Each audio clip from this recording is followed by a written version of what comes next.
Sponsored by the Big 98, Nashville's #1 for new country and the home of the Bobby Bones Show. Welcome to the Rock and Review. I'm thrilled to have on an incredible musician that you've seen and heard so many times over the years with the Black Crowes. It is Steve Gorman, but you know what? There's more than meets the eye. Also an author, actor, radio show host. You do it all. You're like a Renaissance man. Chef. Chef? Landscaper.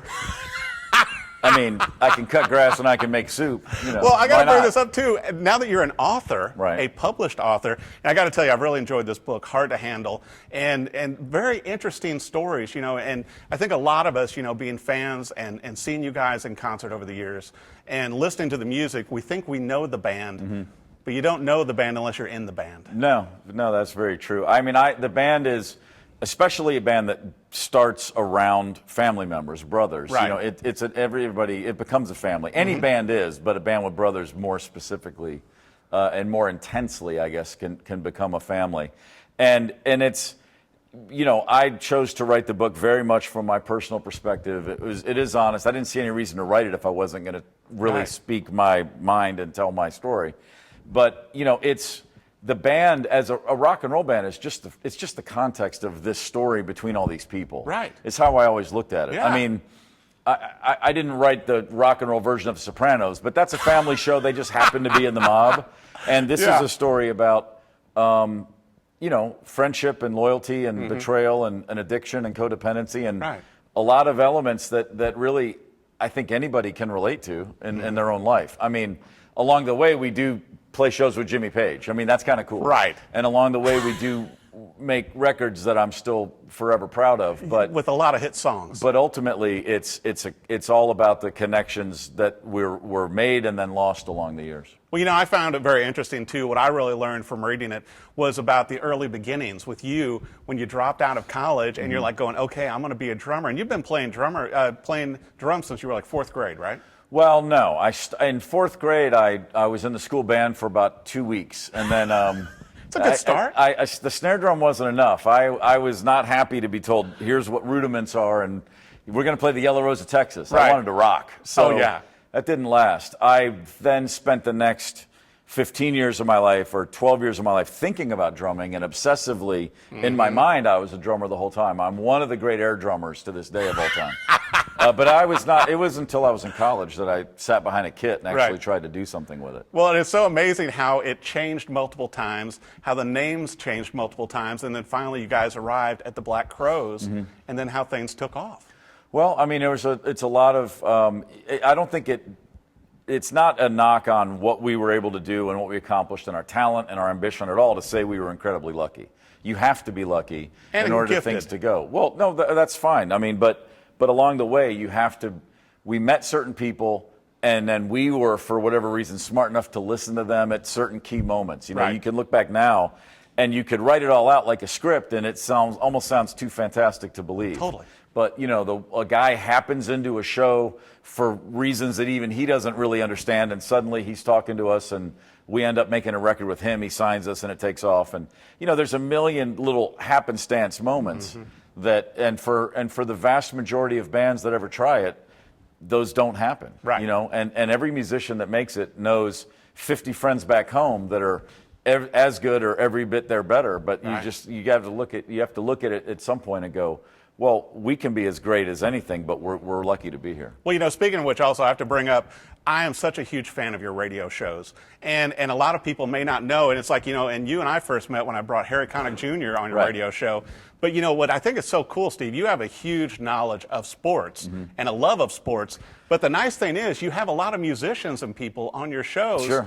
And so it really gives kind of a different perspective. It's not just your straight ahead sports. Well, when I was doing Steve Gorman Sports, it was never supposed to be a straight sports show. I mean, I get into a lot of things through the side door. I've developed that ability in time. So, and with the new show, Steve Gorman Rocks, it's a classic rock show, but I don't want to keep it limited to just simply, you know, the music is we're branching out a little bit at a time, you know, but bringing the 90s, that's now kind of classic rock. It is, which is hard to believe for me. It's pretty hard to believe, but you know, I hear my own songs on my own classic rock show some nights, and I think, yeah, well, it's been 30 years. Now, since is it we made really that first classic record. rock until you're in an elevator and they turn it into Muzak?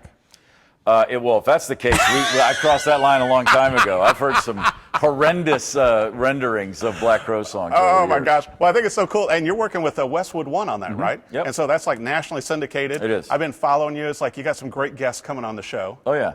I just was talking to Slash recently, who I've known for years, and Peter Frampton, and there's a ton of guys. You know, the good thing about being in Nashville is everybody comes through and plays Nashville. Right. And you've played with so many of them out on the road, and you know they've supported you, you've supported them. Sure. On no, tours. it's a nice community. So it was difficult with a sports show. It was kind of hard to get a lot of musicians to come on. You have to explain we're not going to talk about sports.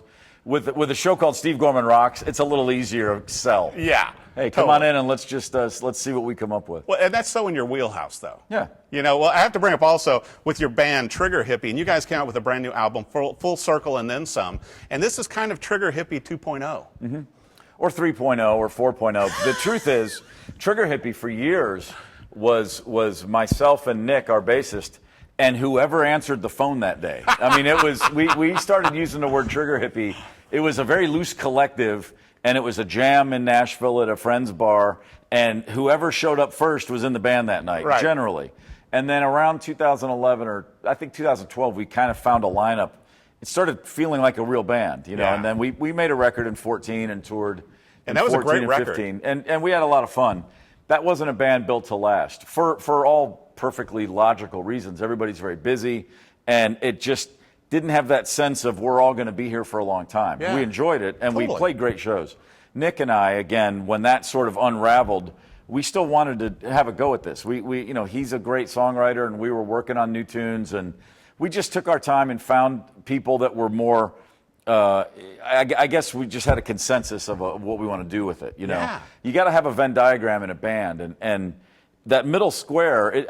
It's not like it has to be everyone has the exact same amount of real estate, but everybody has to be cool with their amount. Right. Like as a drummer, you know, I'm not gonna. I don't spend a lot of time going into the nitpicking the ins and outs of the pre-chorus. Right. You know what I mean? Yeah. Like there are people that write those songs, and I'm happy to help arrange and play and all that. Yeah. But, you know, everybody's got their own roles. And so a successful band isn't one where everything's done evenly.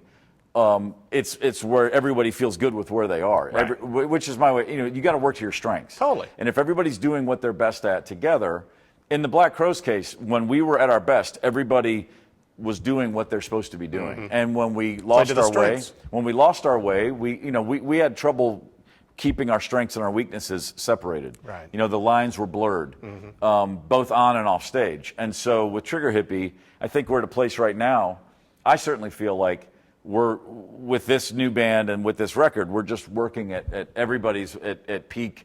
We're all in our own wheelhouse, and it comes together. And really it seems nicely. very cathartic. I mean, listening to it and everything, and obviously you got Tom Bukovac on here also, and the vocals are amazing. But it's a tight band, and you know, and with you living here in Nashville, you've got the pick of all of these musicians who can come on and play on it.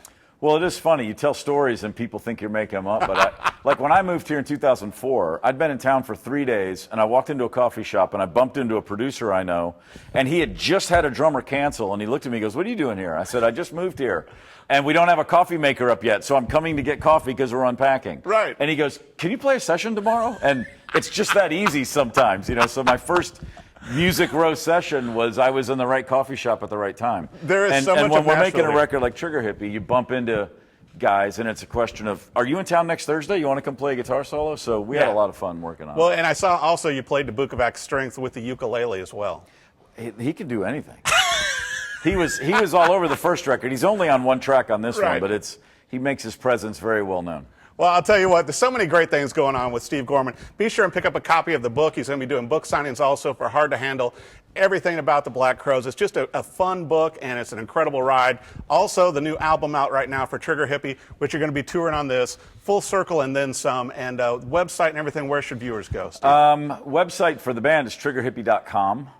My personal social, and that's on social media. You can find Trigger Hippy very easily. Hippy. Move those hips, people. Wow. And then for my personal stuff, there's Steve Gorman Rocks radio show, has all the social media properties, also easy to find. My personal Twitter, SGS Fox. You can. I make it very easy. You do. Yeah. You do. And it's like, and I don't know how you're juggling the book, the brand new album, the upcoming tour, and also an incredible radio show. So many great things, man. It's great interviewing you instead of you interviewing others. Well, every now and again, it's good to put on a different hat. I'll tell you what, get the book, get the album, see him on tour, and listen to the new radio show, because you're going to hear some great artists and some great music with Steve Gorman. Thanks for watching The Rockin' Review. Sponsored by the Big 98, Nashville's #1 for new country and the home of the Bobby Bones Show.